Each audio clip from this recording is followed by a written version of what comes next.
इस वीडियो में बात करेंगे एनआईटी भोपाल के बारे में कि उसका एडमिशन वगैरह कैसे होगा। पूरा एक एक चीज़ अपन जानेंगे। और ये जो पीडीएफ है इसमें क्या क्या इंपॉर्टेंट बातें लिखी, कौन कौन से डॉक्यूमेंट वगैरह अपलोड करने, कब तक क्या करना है, और भैया अगर मुझे सीसी में पार्टिसिपेट करना है तब क्या है, तब क्या बातें इसमें लिखी हुई है, कौन कौन से डॉक्यूमेंट्स अपलोड करना है, सारा अपन पूरा डिटेल में बात करेंगे। साथ ही साथ आपको मैं यहाँ पर इसका फी वगैरह के बारे में बता दूंगा। ये मैंने कुछ बनाया है, ठीक है, इसको भी देख के जाना। साथ ही साथ भैया फिर ये पीडीएफ कहाँ से मिलेगी, जो आपको ये पीडीएफ है जो 10 नवंबर को आई थी, और ये रिवाइज्ड एडमिशन नोटिस है, ठीक है।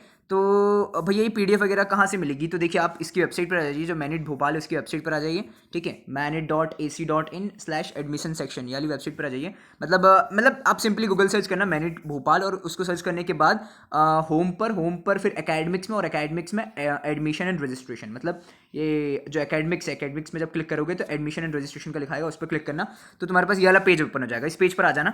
इस पेज पर आने के बाद तुम्हें यहाँ पे दिखाएगा new admission for UG BTech BR B plan admission 2020, और यहाँ पे दो चीज़ें दिखेंगी, न्यू एडमिशन फॉर्म और details of admission process for first semester 2020। इस पर क्लिक करोगे तो वाली पीडीएफ डाउनलोड हो जाएगी, जो अभी मैं जिस पीडीएफ से अभी अपन पूरी बातें करने वाले हैं। और भैया फिर ये क्या है, new admission form BTech BR B plan student, तो अभी इस पर ही बात करेंगे अपन। तो चलिए वीडियो को स्टार्ट करते हैं। सबसे पहले बात करते हैं कि भैया ये रिवाइज क्यों लिखा हुआ है, रिवाइज एडमिशन नोटिस क्यों लिखा हुआ है। तो देखिए सबसे पहले 5 नवंबर को भी मैनेट भोपाल ने अपना नोटिस वगैरह निकाला था, लेकिन उस नोटिस वगैरह में क्या हुआ था कि 5 नवंबर को निकाला था, 6 नवंबर को पार्शियल एडमिशन फी ऐसे करके जोसा ने इंट्रोड्यूस किया था, तो इन्होंने फिर अपडेट किया अपना, इसको रिवाइज किया, तो इसलिए उन्होंने जो है अभी नोटिस वगैरह हाइड कर दिया। 5 नंबर को लेकर तब भी मैंने वीडियो बनाई थी इसके ऊपर, ठीक है, लेकिन अब वो वीडियो कोई काम की नहीं, क्योंकि अभी तो रिवाइज कर दिया इसको। तो ये वाली वीडियो अपडेटेड वीडियो, इसको पूरा अच्छे से समझना। तो चलो वीडियो को स्टार्ट करते हैं। सबसे पहले ऊपर की जो लाइन वगैरह वो तो ठीक है, ये लिखा हुआ है कि अपने को पार्शियल एडमिशन फी जो है, अगर अपन जनरल ईडब्ल्यूएस ओबीसी एनसीएल तो 40,000 पे करनी थी,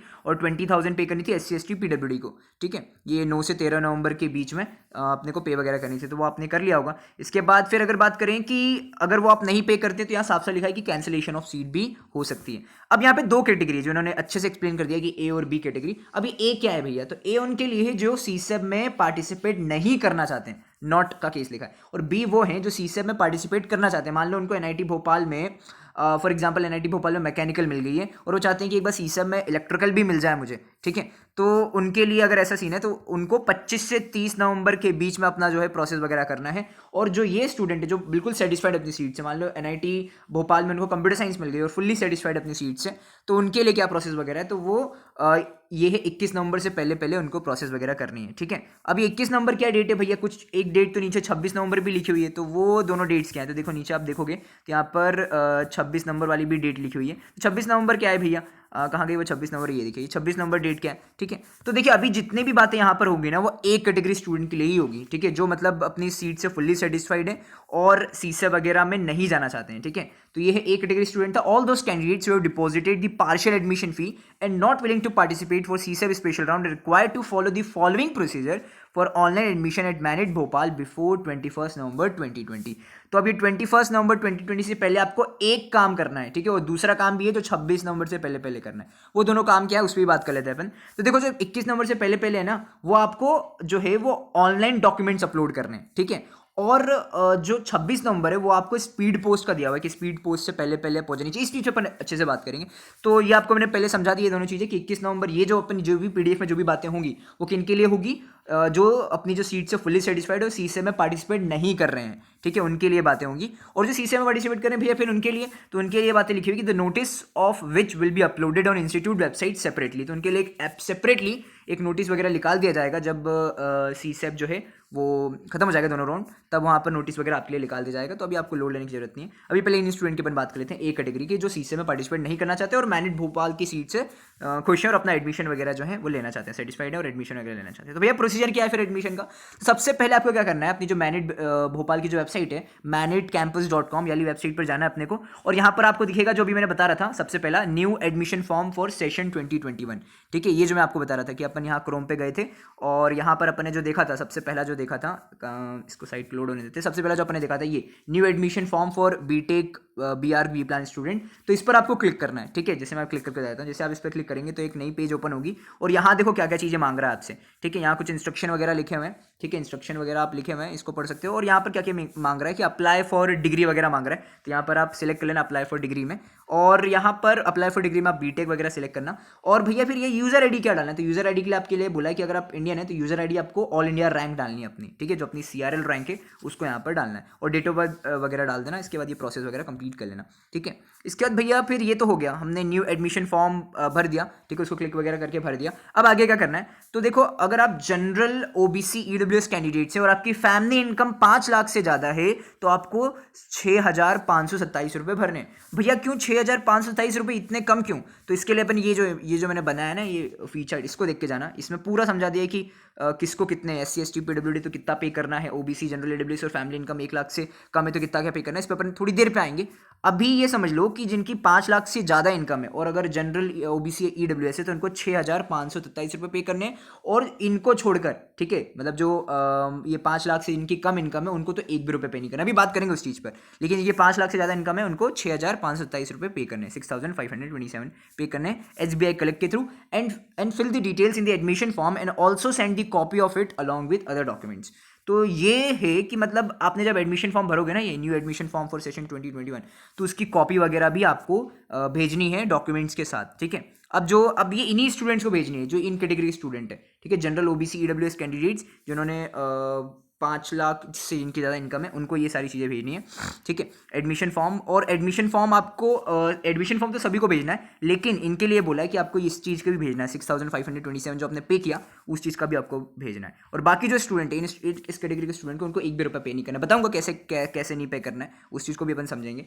फिर ये थर्ड है कि colour scan the original documents as mentioned below in single PDF only. अब यहाँ एक डाउट हो गया कि भैया ओरिजिनल डॉक्यूमेंट्स यहाँ पे बोला है, तो भैया जो नीचे इन्होंने लिस्ट दी है 6 डॉक्यूमेंट्स की और ये जो 12 डॉक्यूमेंट्स की नीचे लिस्ट दी हुई है, ठीक है, तो ये सारे डॉक्यूमेंट्स का अपने को 21 तारीख से पहले करना है कि सिर्फ ओरिजिनल डॉक्यूमेंट्स का, ये जो डॉक्यूमेंट्स इनका करना है? तो देखो इस क्वेरी का आंसर है कि आपको सारे जितने भी 18 डॉक्यूमेंट्स है ना उनका आपको प्रॉपर वो बनाना है, इसको स्कैन करना है और स्कैन करके आपको जो है एक सिंगल PDF में जितने भी मतलब 6 ये जो उन्होंने ये वाले डॉक्यूमेंट्स ओरिजिनल डॉक्यूमेंट जो अपने को स्पीड पोस्ट करने थे 6 ये वाले और 12 जो डॉक्यूमेंट्स है ये वाले, इन सब का, ठीक है, आप स्कैन कर लेना। बहुत सारी ऐप्स आती है स्कैन करने के लिए, उससे आप स्कैन कर लेना, और स्कैन करने के बाद पेपर स्कैन आता है, सर कैम स्कैनर है, वो सारी ऐप से आप स्कैन कर लेना जो डॉक्यूमेंट्स वगैरह उनको सिंगल PDF फाइल में बनाना है, और 21 नवंबर 2020 से पहले इस जीमेल आईडी पर आपको मेल कर देना है। बस इतना सा अपने को काम करना है। और भैया ये तो एक काम हो गया, दूसरा काम बता रहे थे जो 26 नंबर से पहले करना था, वो क्या काम था? ये तो 21 नंबर वाला काम था। तो 26 नंबर वाला जो काम है उसमें आपको स्पीड पोस्ट वगैरह करना है। Speed post the hard copy of the form, original documents as mention below, self attested photocopy of the documents which could be received in the office of assistant registrar, वहाँ का address वगैरह दिया हुआ है, 26 नवंबर पहले से पहुंच जानी चाहिए। तो भैया कौन कौन से डॉक्यूमेंट्स है वो भी बता दो जो स्पीड पोस्ट करने हैं। तो देखो स्पीड पोस्ट पर अपन बात कर लेते हैं।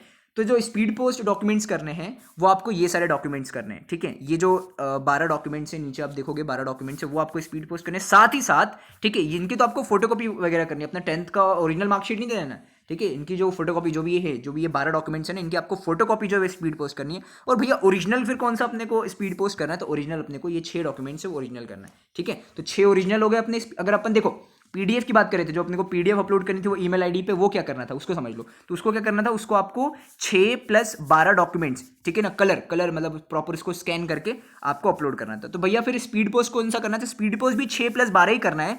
बस ये 12 में ये डिफरेंस है कि ये जो 12 जो डॉक्यूमेंट्स है ना जो नीचे लिखे हैं उनका फोटो कॉपी करना है बस, ठीक है ना, फोटो कॉपी ऑफ डॉक्यूमेंट्स करना है। बाकी अपलोड दोनों में 6 + 12 18 डॉक्यूमेंट्स अपने को करना है, जो भी 18 में से जो भी अपने को अप्लीकेबल होंगे, ठीक है। तो देखो यहाँ पर अब original documents required to be posted. अब ओरिजिनल डॉक्यूमेंट्स कौन से पोस्ट करने, जो बता रहा था मैं 6, जो अब पोस्ट की बात कर लेते हैं। स्पीड पोस्ट कौन से करने हैं अपने को? 26 नंबर से पहले अपना जो स्पीड पोस्ट है वो पहुंच जाना चाहिए, ये जो पर्टिकुलर एड्रेस है यहाँ पर पहुंच जाना चाहिए। तो भैया फिर वो कौन से स्पीड पोस्ट करने हैं ओरिजिनल डॉक्यूमेंट्स? तो देखो सबसे पहला है BTech BR B plan admission form from MANIT website duly filled and signed, ठीक है। तो जो एडमिशन फॉर्म, जो लिंक क्लिक करके तुम एडमिशन फॉर्म भरोगे ना, जब मैंने बताई थी ये वाली, कहाँ गया, ये new admission form for session 2021 जो मैंने यहाँ पर बताई थी, इसको ये जो अपन ने क्रोम पे खोल के जो बताया था, ठीक है, ये पेज पे जब एडमिशन फॉर्म वगैरह भर दोगे तो उसका प्रिंट आउट निकालना और उसको उसके सेल्फ अटेस्टेड इसको करना है, ठीक है। उसको अपने यहाँ पर मेंशन है कि मतलब वहाँ पर नीचे एक साइन वगैरह कर देना अपनी, तो वो सेल्फ अटेस्टेड हो जाएगा, ठीक है। तो ये चीज़ यहाँ पर लिखी हुई है कि आपको अपना डल्ली फिल्ड करना है, उसको साइन वगैरह अपनी कर देनी है उस पर, ठीक है। तो ये सबसे पहले तो एडमिशन फॉर्म वगैरह हो गया, ठीक है, ये अपना ओरिजिनल डॉक्यूमेंट जाएगा। इसके बाद सेकंड है स्पीड पोस्ट में अपना ओरिजिनल डॉक्यूमेंट जाएगा। सेकंड है original transfer certificate and migration certificate. मान लो अगर तुम्हें माइग्रेशन सर्टिफिकेट नहीं मिला है तो मत देना, और अगर मिला है मतलब 12th जहाँ से पास आउट किया था वहाँ से जो भी डॉक्यूमेंट्स मिले हैं, ट्रांसफर सर्टिफिकेट और माइग्रेशन सर्टिफिकेट, वो सारा अपने को देना है। और भैया यहाँ पे थर्ड नंबर पे लिखा है ओरिजिनल कैरेक्टर सर्टिफिकेट। अब देखो क्या होता है ना, कुछ कुछ जो जैसे सीबीएसई की बात करें तो सीबीएसई में क्या होता है कि जो कैरेक्टर सर्टिफिकेट होता है वो आपके टीसी में ही लिखा रहता है, ठीक है। जैसे यहाँ पे चीज़ भी मेंशन है कि character certificate is mention in TC and migration then it is not required. तो अगर आपको अलग से मिला है तो अपने को ये भी ओरिजिनल देना है, और अगर अलग से नहीं मिला है, टीसी में ही लिखा है आपका कैरेक्टर, ठीक है, तो आपको सिर्फ टीसी से ही काम हो जाएगा, फिर ये आपके लिए चीज़ नहीं है अगर टीसी में ही आपका कैरेक्टर लिखा हुआ है तो, ठीक है। इसके बाद फोर्थ है मेडिकल सर्टिफिकेट, और मेडिकल सर्टिफिकेट किस फॉर्मेट में भैया, तो ये जोसा के फॉर्मेट में, ठीक है। ओके, अब जैसे एक और चीज़ बता दूँ, जैसे एनआईटी पटना की बात करें तो एनआईटी पटना ने अपना खुद का एक फॉर्मेट निकाला था मेडिकल सर्टिफिकेट, चलो वो चीज़ आपके लिए एप्लीकेबल नहीं है, लेकिन मेडिकल सर्टिफिकेट आपको कौन सा लगेगा, जो आपने जोसा के फॉर्मेट में दिया था, ठीक है, मतलब जोसा के टाइम पर आपने जो अपलोड किया था। फिर भैया पासपोर्ट साइज फोटोग्राफ, तो देखो जो पिछला आया था ना 5 नवंबर, उसमें कोई नंबर ऑफ फोटोग्राफ नहीं लिखे थे, लेकिन यहाँ इन्होंने क्लियरली मेंशन कर दिया है कि 2 फोटोग्राफ आपको जो है वो स्पीड पोस्ट करना है। इसके बाद 2 कलर फोटोग्राफ। इसके 6th है कि भैया ये क्या चीज़ है, एंटी रैगिंग क्या चीज़ है, इस चीज़ समझ में नहीं आ रही हमें। तो देखो इस चीज़ को पढ़ोगे तो ये लाइन अभी मतलब पढ़ोगे तो कंफ्यूज होगा। बता देता हूँ क्या चीज़ है ये। देखो क्या होता है ना कि आप एंटी रैगिंग का ना इसकी वेबसाइट पर जाके www.antiragging.in पर जाके आप बनवा सकते हो, ठीक है ना, वो अभी आ जाएगी वीडियो कैसे बनाना है। लेकिन जब मैनेट भोपाल ने एक और ऑप्शन अपने को दिया है तो ये वाला जो ऑप्शन है वो बड़ा बेस्ट है, ठीक है ना, इस ऑप्शन पर जाओ, ठीक है। ये दोनों और में दिया, या तो ये काम कर लो, ठीक है, एंटी रैगिंग के लिए, या फिर ये बनवा लो। तो मैं तुम्हें रिकमेंड करूंगा इस चीज़ को समझो ही मत, ठीक है, मतलब समझाने का तो जल्दी से समझा देता हूँ मैं क्या चीज़ है, ठीक है, बाकी थोड़ा देख लेना, अगर एकदम से चमकेगा नहीं, एकदम से क्लियर नहीं हो तो देख लेना, मैं समझाने का समझा देता हूँ। इस वेबसाइट पर जाना, इस वेबसाइट जाने के बाद क्या होगा ना कि वहाँ पर एक फॉर्म आएगा, ठीक है, उस फॉर्म को आप फिल कर दोगे, फिल करने के बाद प्रॉपर सारी एक एक जो डिटेल है वो डाल दोगे, डालने के बाद आपका जो मेल आईडी जो आपने दिया होगा ना, उस मेल आईडी पर ही आपका क्या बोलते हैं ऑनलाइन बन के पूरा आ जाएगा, आपकी मेल आईडी पे जो एंटी रैगिंग का एफिडेविट है वो बन के आ जाएगा, ठीक है। लेकिन अब मैनेट भोपाल ने एक अच्छा ऑप्शन दिया आपने को कि एनेक्शर 3 और एनेक्शर 3B में जो है उसका ऑनलाइन फॉर्म वगैरह आपने को दिया है, तो बस उसको आप प्रिंट निकाल लो। जैसे मैं दिखा देता हूँ एनेक्शर 3A कहाँ गया, ये रहा एनेक्शर 3 है। इसका कोई वो नहीं बनाना है अपने को, मतलब स्टाम्प पेपर पे कुछ नहीं बनवाना है, ठीक है ना, यहाँ कहीं लिखा नहीं हुआ है, कहीं पर भी स्टाम्प पेपर वगैरह नहीं लिखा है। जहाँ स्टाम्प पेपर जैसे अगर जो ऊपर डॉक्यूमेंट्स है वहाँ देखो ऐसा क्लियरली मेंशन है कि आपको स्टाम्प पेपर पे नोटरी वाले से बनवाना है। ये तो कहीं अपने को नोटरी वगैरह से नहीं बनाना है, इसका सिंपली अपने को प्रिंट आउट निकालना है, और प्रिंट आउट निकाल के खुद ही अपने को अपना नाम वगैरह जो डिटेल मांग रहे हो वो खुद ही अपने को भर देना है, ठीक है ना। ये तो हो गया, एक जो होता है वो बनता है ये। अब ये भी डाउट है कि भैया वेरिफिकेशन का करना है, ये पूरा कॉलम छोड़ देना है, अपने काम का नहीं है, ठीक है ना, ये अपने को कुछ नहीं करना है इधर, अपने को जो समझ में आ रहा है, जितना समझ में आ रहा है उतना अपने को यहाँ पर फिल करना है, ठीक है। इसके बाद इसका कोई भी स्टाम्प पेपर पे कुछ भी नहीं बनवाना है, ठीक है। सिंपली क्या करना है, ये जो एनेक्शर 3A है ये तो स्टूडेंट एक बनता है स्टूडेंट का, और एक जो बनता है वो बनता है पेरेंट्स के लिए, ठीक है, गार्जियन के लिए। वो कहाँ गया 3A, और एक बनता है 3B, ये तो स्टूडेंट के लिए था, ठीक है, एफिडेविट बाय द स्टूडेंट, और एक जो बनता है वो पेरेंट्स का बनता है, ठीक है। तो ये आप पेरेंट्स का एंटी रैगिंग वाला बना लेते ना एनेक्शर 3AB, इसमें भी सारी वही डिटेल्स आप भर देना जितनी समझ में आ रही है, ठीक है। और वेरिफिकेशन में अपने को कुछ भी नहीं करना, ये चीज़ अपने को पूरी ब्लैंक छोड़नी है, ठीक। इसके बाद फिर ये हो गया अपना ओके, और ये रहा कि ये verified that the content affidavits are true to the best of my knowledge and no part of the affidavit is false and nothing has been concealed और मिसस्टेटेड देयरइन, ठीक है। ये आपको जो ये सारी चीज़ें, ठीक है, ये सारी it is mandatory submit the affidavit in the above format if you desire to register for the forthcoming in academic session. जितना अपने को यहाँ समझ में आ रहा है उतनी चीज़ आपको यहाँ पर फिल करनी है, ठीक। ये हो गया अपना एफिडेविट बाय द स्टूडेंट हो गया। इसके बाद हाँ, अभी एफिडेविट ऑफ द स्टूडेंट का सिंपली आपको प्रिंट निकालना है। प्रिंट निकालने के बाद सिंपली अपने को पेन से ये सारी चीज़ें भरनी है, और अगर अपलोड भी कर देना पीडीएफ में, जो अपन पीडीएफ बनाएंगे ना 12 डॉक्यूमेंट्स की, ठीक है, वो पीडीएफ में भी अपने को अपलोड कर देना, और साथ ही साथ इसका जो ये है क्या बोलते हैं ओरिजिनल है वो अपने को वहाँ पर भी सेंड करना है, स्पीड पोस्ट भी करना है। तो ये चीज़ हो गई, अपना एफिडेविट वगैरह हो गया, ठीक है। एफिडेविट के बाद अपन आते हैं, नेक्स्ट था अपना ओरिजिनल डॉक्यूमेंट्स में। ओरिजिनल डॉक्यूमेंट्स अपने सारे हो गए, ठीक। ये आपको मैंने बता दी कि आप इतना ये वाली चीज़ का लोड मत लो, ठीक है, इसमें मतलब ये बहुत कंफ्यूज हो जाएगा, ठीक है, जब तक से वो वीडियो नहीं बनेगी तब तक से वो चीज़ कंफ्यूज हो जाएगा। तो ये वाला ही करो, ठीक है, ये जो फॉर्मेट वगैरह दिया हुआ है इसको ये प्रिंट निकाल के कर देना, सारी चीज़ उसमें लिख देना, ओके, ये चीज़ हो गई। इसके बाद फिर फोटोकॉपी की बात करें अपन, ठीक है, मतलब अभी आप फोटोकॉपी अपने को कौन सी स्पीड पोस्ट करनी है, तो टोटल 12 डॉक्यूमेंट्स है, 12 ही नहीं कर देना है, 12 में से अपने लिए कुछ ही अप्लीकेबल होंगे। जैसे 10th क्लास की मार्कशीट है उसकी फोटोकॉपी करनी है, 12th क्लास की मार्कशीट है उसको फोटोकॉपी करनी है। फिर अपने को जेईई मेंस का जो स्कोर कार्ड है, ठीक है, जो जेईई मेंस का जो अपना परसेंटाइल वगैरह जो पूरा रैंक वगैरह लिखा होगा ना वो अपने को स्कोर कार्ड लग जाएगा यहाँ पर। फिर फोर्थ है कि online payment transfer receipt for partial institute fee paid. अब ये बड़ा डाउटफुल पॉइंट है, ठीक है, कि भैया मैं तो रिसिप्ट निकाल ही नहीं पाया था, जो मैंने पार्शियल इंस्टीट्यूट फी पे किया था ना जोसा में, उसका मैं निकाल ही नहीं पाया था 9 से 13 नंबर के बीच में। और जो fee receipt of balance fee paid, अगर मैंने कोई बैलेंस फी पेड करी है मैनेट भोपाल में, जैसे जिनकी फैमिली इनकम 5 लाख से ज़्यादा था उनको कुछ देना था ना 6527, तो अगर उनकी वो जो रिसिप्ट वगैरह है वो अपने को यहाँ पर उसका जो है उसकी फोटोकॉपी अपने को यहाँ पर देनी है। ठीक है, तो जो आपने ये पार्शियल एडमिशन फी वगैरह जो पे किया होगा ना उसकी जो रिसिप्ट मिली होगी आपको, ठीक है, जो आपने अगर जनरल की हो तो 40,000 जो आपने पे किया होगा उसकी रिसिप्ट मिलेगी, उसको आपको देना है। और ये इफ़ एनी वर्ड जो लिखा हुआ वो इनके लिए लिखा हुआ है कि मान लो अगर मैनेट भोपाल में कुछ फ़ी भी आपने पे करी थी, ठीक है, जैसे जिसकी 5 लाख से ज़्यादा इनकम इसने 6527 पे करी थी ना, तो वो भी अपने को यहाँ पर अटैच करना है। ठीक है, और आपने अगर कोई पे ही नहीं करी मैनेट भोपाल में, अगर कोई पे ही नहीं करी है, ठीक है, और किनको पे करना है किनको नहीं पे करना है, जैसे मान लो अगर SC ST को कुछ भी रुपये पे नहीं करना है, ठीक है, उनका सब उससे एडजस्ट हो जाएगा। तो अगर SC ST वाले हो तो आपको ये चीज़ आपके लिए अप्लीकेबल नहीं है, fee receipt of balance fee paid at MANIT Bhopal. ठीक है, आपको सिर्फ ये देना है, क्या बोलते हैं, online payment transfer receipt for partial institute fee. ठीक है, जो आपने पार्शियल एडमिशन फी पे किया था ना जोसा के टाइम पे, उसका आपको रिसिप्ट वगैरह देना है। इसके बाद फिर फिफ्थ बात करें कि identification card, this is PAN card, driving licence और आधार कार्ड। तो आधार कार्ड दे दूँ, आधार कार्ड की फोटोकॉपी दे देना। ठीक है, जो भी आपके पास इन तीनों में से जो भी हो, मेनली ये सबके पास आधार कार्ड होते ही, तो आधार कार्ड दे देना। ठीक है, इसका सिक्स्थ है कि valid income certificate issued by government competent authority will only be accepted if the student want to avail relaxation in tuition fee. तो अगर मान लो अपने को कुछ ऐसा सीन है कि अपन OBC और जनरल EWS वाले स्टूडेंट हैं और अपनी फैमिली इनकम 1 लाख से 5 लाख के बीच में, तो अपने को फिर अगर उस ट्यूशन फी मतलब रिमिशन का या ट्यूशन फी वेवर का अगर फ़ायदा उठाना है तो अपने को इनकम सर्टिफिकेट लगेगा। ठीक, यहाँ पर ये चीज़ मेंशन है कि EWS ओपन, ये किसके लिए, सिर्फ SC ST वालों के लिए नहीं, क्योंकि उनका तो कोई इनकम पे डिपेंड ही नहीं करता है, क्योंकि उनके लिए तो कोई इनकम जो है वो इनकम उनको तो पहले ही सी ट्यूशन फी वेवर मिल रहा है। ठीक है, उनको कोई इनकम से डिपेंड नहीं करेगा। लेकिन जो अगर ये किसके लिए, जो सिक्स डॉक्यूमेंट है ये सिर्फ किसके लिए है, यहाँ साफ साफ मेंशन है, ओपन कैटेगरी या EWS या OBC, इन तीनों टाइप के कैटेगरी स्टूडेंट्स के लिए ही ये जो 6 पॉइंट वाला जो डॉक्यूमेंट है वो अपने को फोटोकॉपी उसकी देनी है। और एक और चीज़ मेंशन है कि अगर 5 लाख से ज़्यादा इनकम है ना तो आपको कोई इनकम सर्टिफिकेट देने की जरूरत नहीं है। ठीक है, क्योंकि आपको कुछ फीवर का मिलेगा नहीं। ठीक है, मतलब मेनली समझ गए ना कि OBC NCL स्टूडेंट हो, मान लो OBC हो या EWS हो या ओपन कैटेगरी के स्टूडेंट हो, और फैमिली इनकम अगर लेस देन 1 लाख है या अगर 1 लाख से 5 लाख के बीच में, और ट्यूशन फीवर का फ़ायदा उठाना चाहते हो, ऑब्वियसली उठाओगे ही, तो फिर अपने को ये वाला डॉक्यूमेंट जो है वो लगेगा। इसके बाद फिर बात करें सेवंथ की, for candidates belonging to SC ST PWD category, ठीक है, proof of belonging to the category, the original permanent caste certificate signed by competent authority with proper reference number and official stamp. मतलब क्या है कि SC ST PWD category का जो certificate है, ठीक है, वो अपने को लगेगा, जो अपना कैटेगरी सर्टिफिकेट है ना SC ST PWD का, वो अपने को देना पड़ेगा। इसके बाद अगर OBC NCL की बात करें तो OBC NCL का भी अपने को सर्टिफिकेट देना पड़ेगा। ये ध्यान रखना OBC NCL का 1 अप्रैल 2020 के बाद करना चाहिए, जोसा में अपने जो अपलोड किया। ठीक है, सेम चीज़ जो SC ST का जो कैटेगरी सर्टिफिकेट अपलोड किया मैंने जोसा के टाइम पे, वही अपने को देना है, उसकी फोटोकॉपी देनी है। फिर वही सेम अगर EWS के तो EWS का अपने को देना है। फिर अगर एक 10th पॉइंट है ये कि notarised affidavit on 100 rupees stamp paper quote stamp for gap between 12th and joining the present course. मतलब अगर कोई अपने ड्रॉप वगैरह लिया है, मान लो 2019 में 12th पास किया था, ठीक है, तो अपने ड्रॉप वगैरह लिया है, तो उसके लिए क्या है कि मतलब आपको एक गैप ईयर सर्टिफिकेट भी देना पड़ता है। और गैप ईयर सर्टिफिकेट यहाँ साफ साफ लिखा है कि 100 रुपये के स्टाम्प पेपर पे आपको बनवाना है। ठीक है, किसी भी आसपास कोर्ट में जाके आप 100 रुपये के स्टाम्प पेपर पे बनवा सकते हो। तो भैया वो स्टाम्प पेपर में लिखवाना क्या है, क्या फॉर्मेट क्या है उसका, तो आपको ये एनेक्चर 1 में वो फॉर्मेट वगैरह जो मिल जाएगा।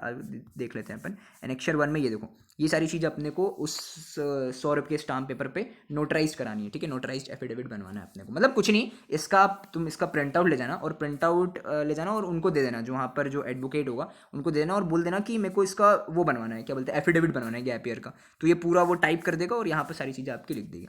ठीक है, इसका अपने को बिल्कुल ध्यान रखना कि 100 रुपये के स्टाम्प पेपर भी बनवाना है ये। ठीक है, तभी इसकी वैल्यू होती है। इसके बाद ये हो गया अपना, कहाँ गया, इसकी भी अपने को फोटोकॉपी सिर्फ देनी है। ओके, कहाँ तक पहुँच गए थे अपन, ये हो गया था अपना नोटराइज एफिडेविट हो गया था। नोटराइज एफिडेविट के बाद फिर notarise affidavit on 100 rupees stamp paper code for non submission of any of the above documents. अगर मान लो कोई डॉक्यूमेंट्स अपन सबमिट नहीं कर पा रहे, ठीक है, तो उसका भी अपने को एफिडेविट, उसका भी तोड़े कि अपन एफिडेविट बनवा के दे देंगे। ठीक है, मान लो अपने पास TC नहीं है या फिर कुछ ऐसा है कि मतलब अपने पास कोई सर्टिफिकेट नहीं है, ठीक है, जो ऊपर जो बताए थे, तो फिर अपने को 100 रुपये के स्टाम्प पेपर पे उसका जो एफिडेविट बनवा के देना है। उसका जो फॉर्मेट है भैया, फिर क्या फॉर्मेट वगैरह क्या है उसका, तो उसका एनेक्चर 2 में आप देख लो, for non submission of the documents, ये पूरा फॉर्मेट है। तो इस फॉर्मेट को अपने को 100 रुपये के स्टाम्प पेपर पे, अगर कोई भी ऐसा केस होता है तुम्हारे साथ कि मतलब कोई डॉक्यूमेंट्स तुम प्रोड्यूस नहीं कर पाए, ठीक है, मतलब 10th का घूम गया या 12th का घूम गया, होता है ऐसे ऐसे केसेस। ठीक है, अगर नहीं है सब प्रॉपर डॉक्यूमेंट्स है तो फिर कोई दिक्कत ही नहीं है, फिर तो नहीं देना है अपने को। फिर एक 12th है अंडरटेकिंग रिलेटेड टू एलिजिबिलिटी, ये एनेक्चर 4 में देख लो। एनेक्चर 4 में अंडरटेकिंग है, ये एनेक्शर 4 कहाँ गया अपना, नीचे होगा एनेक्शर 4, ये अंडरटेकिंग है। इसको फिल करने के बाद मतलब इसमें कोई ये कोई एफिडेविट नहीं है, हाँ मतलब ये अपने को कुछ उस पर नहीं बनवाना है, ठीक है, किसी स्टाम्प पेपर में जिस पे लिखा हुआ है ना ऊपर उसी को अपने को स्टाम्प पेपर बनवाना है। इसको सिंपली प्रिंट आउट निकालना और सारी चीज़ें जो है अपना नाम वगैरह सारी चीज़ें अपने पेरेंट्स का सिग्नेचर वगैरह खुद का सिग्नेचर वगैरह ये कर देना। इसके बाद फिर बात करें, ओके ये सारे डॉक्यूमेंट्स अपना आई थिंक कंप्लीट कर लिया अपन ने, ठीक है ना, ये डॉक्यूमेंट्स कंप्लीट कर लिए। अब भैया जो फीस स्ट्रक्चर वगैरह है, और अगर बीटेक की फीस स्ट्रक्चर की बात करें तो वो एनेक्शर 5 में दिया हुआ है, ठीक है ना, उसको मैंने समराइज कर दिया। आई थिंक मैंने सारे डॉक्यूमेंट्स वगैरह यहाँ पर बता दिए। अभी इस पे चीज़ पर थोड़ी देर पे आते हैं। सबसे पहले बात कर लेते हैं, कुछ इंपॉर्टेंट नोट लिखे हैं रेड रेड कलर से, ठीक है, उनको देख लेते हैं। ये क्या लिखा हुआ है, it has been decided that physical examination of PWD candidate. हाँ अब देखो पीडब्ल्यूडी कैंडिडेट्स के लिए ऐसा बोला ना कि जब कॉलेज स्टार्ट होंगे ना, जब वो फिजिकली कॉलेज पर आएंगे ना, मतलब जब कॉलेज वगैरह स्टार्ट होंगे, जब स्थिति सही हो जाएगी, ठीक है, तभी उनको जो एडमिटिंग इंस्टीट्यूट है मतलब जो एनआईटी भोपाल है तभी उनको आना है। ये चीज़ एक चीज़ साफ साफ लिखी हुई है यहाँ पर कि it has been decided that physical examination of PWD candidates will be conducted whenever the candidates join the admitting institute physically। जब भी वो मतलब जब भी कॉलेज बुलाएंगे, कॉलेज वाला उनको बुलाएगा, अभी उनको कोई भी करना नहीं है, अभी उनको भी सारा ऑनलाइन प्रोसेस ही करना है, ठीक है। उनका जो एग्जामिनेशन होगा कि हाँ मतलब कितने परसेंट की डिसेबिलिटी वगैरह है, तो वो जो एग्जामिनेशन होगा जब कॉलेज फिजिकली चालू होगा ना तभी उनका होगा, ठीक है। अभी उनको पूरा जैसे बाकी स्टूडेंट कर रहे हैं वैसे ऑनलाइन प्रोसेस वगैरह करना है। इसका सेकंड लिखा हुआ है कि BTech BR B plan orientation programme will start in online mode from 1 से 2 दिसंबर 2020। जो आपका जो ओरिएंटेशन प्रोग्राम होगा, अब ये भैया ओरिएंटेशन प्रोग्राम क्या होता है, ये तो पहली बार सुन रहे हैं हम। तो देखो क्या होता है ना कि एकदम से तुम्हारी क्लासेस चालू नहीं हो जाती हैं, पहले तुम्हारे थोड़ा सा ऐसा होता है ना कि मतलब माहौल बनाया जाता है तुम्हारे साथ, मतलब सारे स्टूडेंट्स, सारे फैकल्टीज, सारे जो डीन वगैरह उनसे तुम्हें इंट्रोड्यूस कराया जाता है, ठीक है, मतलब सारे क्लब वगैरह के बारे में बताया जाता है। तो ये ओरिएंटेशन प्रोग्राम होता है जो आपका फर्स्ट, इस बार तो ऑनलाइन ही होगा, तो पूरा लिखा हुआ है कि ऑनलाइन मोड में 1 से 2 दिसंबर के बीच में आप 2 दिन का आपका ओरिएंटेशन चलेगा, और उसके बाद जो आपकी क्लासेस वगैरह स्टार्ट होगी प्रॉपर वो 3 दिसंबर 2020 से चालू हो जाएगी ऑनलाइन मोड में ही, ठीक है, साफ साफ यहाँ मेंशन है।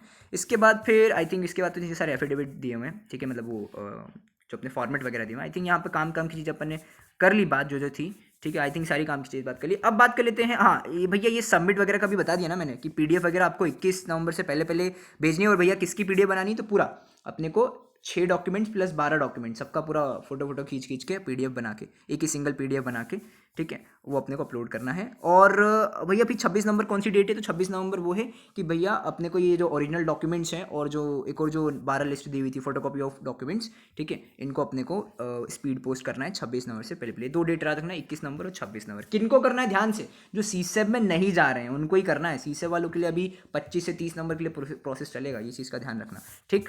तो ये हो गया। इसके बाद फिर ये पूरी प्रोसेस हो गई ना। अब थोड़ा फ़ी वगैरह की बात कर लेते हैं कि जो ये लिखा था कि भैया फ़ी वगैरह कितनी क्या, किस में SC/ST का हूँ तो मुझे कितनी फ़ी पे करनी है। तो फी स्ट्रक्चर फॉर बीटेक जो है एनेक्शर 5 में दिया, उसी का मैंने समराइज बना लिया था जो अभी शुरुआत की वीडियो में दिखाया था। अपन आते हैं नीचे देखो यहाँ पर पूरा फ़ी वगैरह लिखा हुआ है कि जो ट्यूशन फ़ी की बात करें अगर, तो अगर SC/ST फिजिकली हैंडीकैप्ड स्टूडेंट है तो उनका 0 रुपीज़ लग रहा है। OBC वालों OBC जनरल EWS जिनकी फैमिली इनकम 1 लाख से उनका भी 0 रुपीज़ लग रहा है। और अगर फैमिली इनकम 1 लाख से 5 लाख की है और मैं भैया OBC जनरल EWS का हूँ तो मेरा 20,834 रुपये लग रहा है। और अगर फैमिली इनकम मेरा 5 लाख से ज़्यादा है OBC जनरल EWS से तो मेरा 62,500 रुपीज़ लग रहा है। तो भैया ये एक बार थोड़ा सा ना मेरे को समरी वगैरह बता दो इसकी क्या चीज़ लिखी हुई, इतना कौन पड़ेगा। तो देखो यहाँ समरी वगैरह मैंने यहाँ पर बता दी है, अच्छे से बता दिया बिल्कुल कि देख लो SC/ST PWD के मान लो अगर ऐसा है, सारे केसेस दिए मैंने, अगर मान लो SC/ST PWD स्टूडेंट है और फैमिली इनकम 0 से इन्फिनिटी के बीच में, मतलब कुछ भी तुम्हारी फैमिली इनकम पे डिपेंड ही नहीं कर रहा है, तो देखो है क्या सीन कि लगना चाहिए था अपना जो है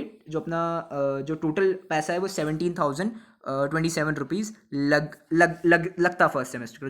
जो ये चीज़ यहाँ पर भी लिखी हुई है, ये देख पा रहे हो यहाँ पर नीचे कि first semester fee for SC/ST physically handicap PWD students irrespective of the income 17,027 रुपये से करके बाकी और कैटेगरी के भी लिखी हुई। तो इस चीज़ को मैंने एक समरी बना दिया ताकि कोई करना जो अपने काम की जो बात है वो समझ में आ जाए अपने को। तो SC/ST PWD के स्टूडेंट और फैमिली इनकम जो है 0 से इन्फिनिटी के बीच में, मतलब कुछ भी फैमिली इनकम डिपेंड नहीं करती है, कुछ भी 5 लाख से ज़्यादा हो, 10 लाख हो, कितनी भी हो, तो जो आपकी फर्स्ट सेमेस्टर की फीस है वो 17,027 है, ठीक है। तो भैया ये 17,027 का मेरे को थोड़ा सा अंदर का कैलकुलेशन बताओ ना कैसे कैसे इन्होंने जोड़ा है। तो देखो 0 रुपीज़ आपकी ट्यूशन फी है, 5,000 रुपीज़ जो है वो आपसे इंस्टीट्यूट क्वेश्चन मनी लिया जा रहा है, और 5,251 रुपीज़ भी कुछ लिया जा रहा है, फिर 6,077 भी रुपीज़ कुछ लिया जा रहा है। तो ये जब अब इस इतने पूरे को जब टोटल मारोगे ना तो वो आ जाएगा 17,027 रुपीज़, जो मैंने यहाँ पे लिख दिया। अब भैया क्या मुझे 17,027 पे करने पड़ेंगे क्या अगर मैं SC/ST PWD का हूँ तो एडमिशन के टाइम पे जब वो फॉर्म वगैरह भरूंगा सबसे पहला जो न्यू एडमिशन वाली लिंक पर क्लिक करूँगा तो क्या मुझे 70,000 पे करने पड़ेंगे? तो ब्रदर नहीं, ऐसा नहीं है। देखो आपने पहले क्या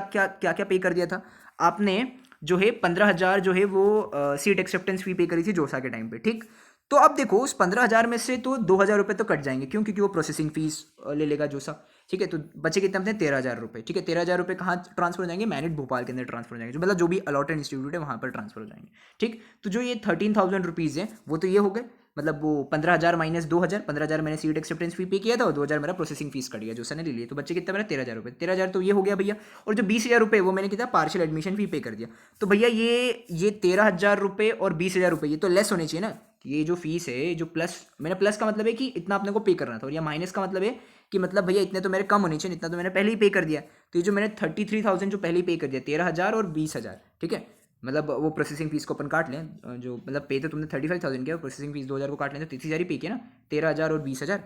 तो ये 13,000 20,000 पे किया है। तो भैया ये तो अगर मैं 17,000 में से 33,000 माइनस करूँगा तो ये तो माइनस 15,973 आएगा। ये माइनस का क्या मतलब है कि मतलब 15,973 रुपीज़ तो एक्स्ट्रा लेके रखे हैं उस मैनेट भोपाल ने, ठीक है। तो देखो ऐसा ये रिफंड वगैरह तो नहीं करेंगे, ठीक है, रिफंड वगैरह नहीं करेंगे, तुम्हारी नेक्स्ट फीस में एडजस्ट कर देंगे, ठीक है ना, नेक्स्ट सेमेस्टर की फीस में एडजस्ट करेंगे। तो भैया ठीक है, लेकिन अभी कितना पे करना है मेरे को? तो अभी तुम्हें कुछ भी पे नहीं करना है, अभी तुम्हें 0 रुपीज़ पे करना है, ठीक। ऐसे ही सेम केस अगर ओबीसी जनरल ईडब्ल्यूएस की और फी जो फैमिली एफआई मतलब फैमिली इनकम अगर 0 से 1 लाख के बीच में है तो तुम्हें भी 17,000 तुम्हारी फर्स्ट सेमेस्टर की फीस होती है 17,027 रुपीज़। अब उसमें से तुम्हें कितना अगर उसकी कैलकुलेशन देखोगे तो सेम वही कैलकुलेशन है, 0 रुपीज़ वही 5,251 और 6,776। तो ये भी टोटल मारोगे तो 17,027 आएगा। अब इसमें से अब तुम्हारी की कैलकुलेशन है, तुमने जोसा में कितने पे किए थे? 35,000 जो है वो सीट एक्सेप्टेंस फी पे किया था। तो उस 35,000 में से 2,000 तो अपना प्रोसेसिंग फीस कटिए, बचा कितना? 33,000। तो ये 33,000 और भैया मैंने सीट एक्सेप्टेंस फी जो पे किया था वो 40,000 पे किया था। तो टोटल कितना हो गया मेरा? 73,000 ना। 33,000 और 40,000 73 के मैंने जोसा में पे कर दिया है, अगर वो 2,000 को माइनस कर दूँ तो, ठीक है। माइनस करने के भी बता रहा हूँ, ये जो 73 लिखा है 33 लिखा है वो 2,000 जोसा का प्रोसेसिंग फीस माइनस करके लिखा है मैंने, ठीक। तो ये जो 73,000 क्या है वो एडजस्ट हो जाना चाहिए। तो हाँ एडजस्ट होगा ना ब्रदर। 17,000 जो था वो तो अपना फर्स्ट सेमेस्टर की फीस थी, और 73,000 जो अपने पहले पे करके रखा था, 17,000 माइनस 73,000 करोगे तो माइनस 55,973 आया। अब ये माइनस का क्या मतलब है? माइनस का मतलब है कि अपने इंस्टीट्यूट मैंने भोपाल में पैसे जमा है। तो भैया अभी कितना पे करना है, अभी का आप बताओ। तो अभी आपको भी 0 रुपीज़ पे करना है, ठीक। इसके बाद फिर ओबीसी जनरल ईडब्ल्यूएस का ही भैया, लेकिन मेरी फैमिली इनकम 1 लाख से 5 लाख के बीच में, जो इनकम सर्टिफिकेट दूंगा उसमें 1 लाख से 5 लाख के बीच में लिखा हुआ है। तो देखो तुम्हारी सेमेस्टर फीस कितनी होती है? 37,861 होती है। कैसी कैलकुलेशन बैठ रही है? क्योंकि देखो क्या है ना, जो सेमेस्टर की फीस है वो 62,500 है, लेकिन तुम्हारी फैमिली इनकम 1 लाख से 5 लाख के बीच में है, तो तुम्हें पता है कि 2/3 रिमिशन हो जाता है, 2/3 फीस जो है माफ हो जाती है। तो कितनी लगती है? सिर्फ 1/3 लिखती है, तो 1/3 ऑफ ट्यूशन फीस ही लगेगी। तो ये जो 62,500 का 1/3 करोगे ना तो अप्रोक्सीमेटली आएगा 20,833 पॉइंट कुछ आएगा। तो वो उसको अप्रॉक्सीमेट करके इन्होंने 20,834 रुपीज़ ले लिया। तो जो 20,834 है वो तो तुम्हारी ट्यूशन फी लग गई, उसके बाद वही 5,000 ये इंस्टीट्यूट क्वेश्चन मनी और ये जो बाकी के जो पैसे वो लग गए। तो टोटल मारोगे इसका, इन चारों का टोटल मारोगे तो आएगा 37,861, जो इतनी फीस अपनी फर्स्ट सेमेस्टर की लगनी थी। लेकिन भैया क्या हुआ कि मैंने तो 33,000 और 40,000 तो पहले ही पे कर दिया। 33,000 सीट एक्सेप्टेंस फी जोसा के टाइम पे, और 40,000 मैंने पार्शियल एडमिशन फी पे कर दिया था। तो टोटल मैंने भी 73,000 पे कर दिया था। तो मेरा भी माइनस होना चाहिए 73,000। तो हाँ ब्रदर माइनस होगा ना। 37,000 माइनस 73,000 कितना हो गया? माइनस 35,139 रुपीज़, ठीक है। तो ये भी माइनस का मतलब है कि मतलब कॉलेज में पहले ये पैसा जमा है, ठीक है, एक्स्ट्रा पैसे दे के रखे हैं मैंने। तो अभी मेरे को कितना पे करना है भैया? तो अभी मेरे को 0 रुपीज़ पे करना है, कुछ भी पे नहीं करना है। अब भैया लास्ट केस ले लो कि ओबीसी जनरल ईडब्ल्यूएस का हूँ और मेरी फैमिली इनकम 5 से इन्फिनिटी के बीच में, मतलब 5 लाख से ज़्यादा है, ठीक है। तो उसके लिए मेरे लिए क्या है, तो आपको फिर जो आपकी फर्स्ट सेमेस्टर की फीस होगी वो 79,527 होगी। भैया कैसे कैलकुलेशन बताओ? तो 62,500 जो आपकी ट्यूशन फी है, और 5,251 और 6,776 सेम वही चीज़ें जो इनके लिए चल रही थी। तो वो अगर टोटल करोगे तो ये जो इन चारों का टोटल मारोगे तो आएगा 79,527। अब ये 79,527 में से तुम 73,000 माइनस कर दो, क्यों? क्योंकि 33,000 में सीट एक्सेप्टेंस फी पे करी थी और 40,000 पार्शियल एडमिशन फी। तो जब ये 79,527 में से 73,000 माइनस करोगे तो 6,527 प्लस का आएगा। प्लस का मतलब इतने पैसे पे करने हैं। और यही चीज़ यहाँ देखो, यही चीज़ यही लिखी हुई है, सेम चीज़ 6,527। ऊपर आओ, जो तुम्हारी फैमिली इनकम 1 लाख से 5 लाख के बीच में थी, देखो यही चीज़ लिखी हुई है कि all general OBC EWS candidates having family income more than 5 lakhs are required to deposit the remaining institution fee 6,527, इसलिए तुमसे 6,527 लिए जा रहे हैं। और जो बाकी के जो स्टूडेंट है, जो मतलब SC ST स्टूडेंट है, फिजिकली हैंडीकैप स्टूडेंट या जनरल OBC EWS स्टूडेंट है, जिनकी 1 लाख से कम या 5 लाख से इनकम कम है, उनको कुछ भी रुपये पे नहीं करना है। तो पूरा जो समरी बताऊँ फ़ी पेमेंट का कि भैया फ़ी पेमेंट वगैरह क्या करना है मुझे, तो देखो, अगर इन 3 कैटेगरी के स्टूडेंट्स आते हो आप, SC ST PWD, OBC general EWS, family income 0 से 1 लाख के बीच में, OBC general EWS family income 1 lakh से 5 लाख के बीच में, तो कुछ भी पैसा नहीं पे करना है। अभी कितना तुम्हें पे करना है? कुछ भी पैसा नहीं पे करना है, 0 रुपीज़ पे करना है। उल्टा तुम्हारा जो पैसा वो पहले ही तुमने बहुत ज़्यादा पैसा दे दिया है, ठीक है। लेकिन जो इस कैटेगरी के स्टूडेंट हैं जिनकी फैमिली इनकम 5 से ज़्यादा है, उनको 6,527 रुपीज़ पे करना है। और उसका जो रिसिप्ट है वो भी अपने को जो है वो ओरिजिनल देना है, ठीक है। ये चीज़ यहाँ पर मेंशन थी कि मतलब वो भी अपने को यहाँ पर मतलब यहाँ पर देख पा रहे होंगे ना कि जो वो लिखा था पॉइंट, कहाँ गया, कि एनी करके एक पॉइंट लिखा था कि मतलब अपने को वो जो उसका रिसिप्ट वगैरह है, जो अपन ने फ़ी पेमेंट किया, ये चीज़ देखो 4th पॉइंट, यहाँ पे जो फ़ी पेमेंट है उसका फोटोकॉपी जो है अपने को देना है, अगर जो भी अपन ने पे किया, जो भी ये स्टूडेंट है इनकी 5 लाख से ज़्यादा इनकम है, उनको ये पे करना है। तो ठीक है, मैंने आपको पूरा प्रोसेस वगैरह बता दिया, तो भैया एक बार समराइज कर दो क्या क्या चीज़ें, ठीक है, ताकि हमें कोई दिक्कत ना हो। तो देखो, डॉक्यूमेंट वगैरह तुम्हें बता दिए, टोटल 18 डॉक्यूमेंट्स है, 18 में से जो भी तुम्हारे लिए एप्लीकेबल है वो तुम्हें स्पीड पोस्ट करना है, प्लस तुम्हें उसकी PDF भी बना के देनी है, ठीक है। और ये चीज़ हो गया अपना। और PDF में ध्यान रखना कि इसका कलर ही निकालना। अगर PDF बना रहे हो तो ये इसका फोटोकॉपी का तुम मत करना, कलर का ही कर लेना, ठीक। कलर का तुम वो PDF बनाना, और सिंगल PDF बनानी है अपने को। भैया कब तक अपलोड करना है, तो वो लास्ट डेट है 21 नवंबर से पहले। और भैया अपना जो स्पीड पोस्ट है वो कितनी तारीख को करें, चलो ये भी बात कर लेते हैं, कितनी तारीख को करें ताकि 26 नवंबर को पहुंच जाए। देखो, 20 तारीख को तुम कर दोगे ना, 20 तारीख को अगर तुम यहाँ से स्पीड पोस्ट कर दोगे इस पर्टिकुलर एड्रेस पे, तो 26 से पहले पहुंच जाएगा, कोई दिक्कत नहीं आएगी, ठीक है ना। 20 से बाद मत करना, 20 तक तो कर ही देना, ठीक है ना, 20 तक कर देना ताकि कोई दिक्कत ना है अपने को। और फिर भैया ये मैं सीसे में पार्टिसिपेट कर रहा हूँ, उसके लिए क्या प्रोसेस वगैरह, तो भैया अगर तुम सीसे में पार्टिसिपेट कर रहे हो, इस सीट को सिक्योर करके, ठीक है, तुमने पार्शियल एडमिशन फी पे कर दिया और सीसे में पार्टिसिपेट करना चाह रहे हो, तो फिर ये चीज़ अभी तुम्हारे लिए नहीं है, 25 से 30 नंबर के बीच में। और वो है इंस्टीट्यूट की वेबसाइट पर अपलोड कर जाएगा, उस टाइम पर भी अपन एक वीडियो बना के सारी चीज़ें पे बात कर लेंगे। ठीक है, आई थिंक वीडियो को यहीं पर एंड करते हैं। वीडियो अच्छी लगी हो तो लाइक कर देना, चैनल पर पहली बार है तो सब्सक्राइब कर देना। मिलते हैं नेक्स्ट वीडियो में।